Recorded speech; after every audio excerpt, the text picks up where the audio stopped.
എന്റെ ഒരു ജുമാസ്കാരത്തിന് പോരുന്നു. ഇപ്പൊ ഉറക്കേച്ചേ ഉള്ളെങ്കിൽ എന്നെ കാണാൻ എന്ത് മുഞ്ചല്ലേ. സമയം 11:45 ഞാൻ ഇപ്പൊ ഉറക്കേച്ചതേ ഉള്ളൂ. ഇതാണ് ഇപ്പൊ എന്റെ റൂമിന്റെ പോലെ. എനിക്ക് ഉറക്കത്തിൽ കിടന്ന് ഭയങ്കര ഉരുളക്കം കൂടുതലായിട്ട് എന്റെ ബെഡൊക്കെ ഇങ്ങനെ കിടക്കുന്നത്. പിന്നെ ബാക്കി നിങ്ങൾ മൈൻഡ് ചെയ്യണ്ട. ഇന്നത്തെ ഔട്ട്ഫിറ്റ് നോക്കണമെങ്കിൽ നമ്മൾ താഴെ പോകേണ്ടിയിരിക്കുന്നു.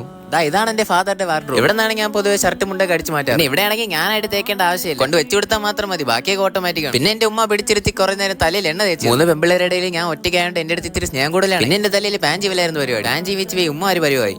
തലയിൽ കിണ്ടി കഴിഞ്ഞു. കുളിക്കാൻ പോകാം. കുളിക്കാൻ പോകാന്നല്ല, കുളിച്ചിട്ട് വരാം.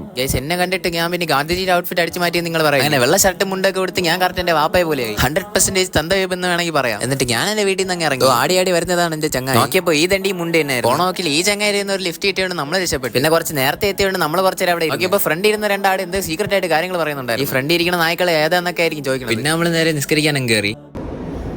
നിസ്കരിച്ചിട്ട് ഇറങ്ങി വെളി നോക്കിയപ്പോ ആണെങ്കിൽ സ്കൂൾ പിള്ളേരൊക്കെ നിർത്തി നിൽക്കുന്നുണ്ടായിരുന്നു. വെളിയിലാണെങ്കിൽ കനത്ത വെയിലായിരുന്നു. നമ്മളൊരു പരിവായി ഇതൊക്കെ മടക്കി കുത്തി പ്രൈം ലാലേട്ടൻ എന്നാണ് പുള്ളിയുടെ വിചാരം. ഗൈസ്, നമ്മൾ ഈ തേര് കയറാൻ തുടങ്ങിയിട്ട് അരമണിക്കൂറായി. നമുക്ക് മൈലേജ് കുറവാൻ വേണ്ടത് ഉന്തി എത്തുന്നില്ല. അവസാനം അത് കടന്ന് നമ്മൾ നേരെ വീട്ടിൽ പോയി. ബാക്കി അടുത്ത വ്ളോഗിൽ.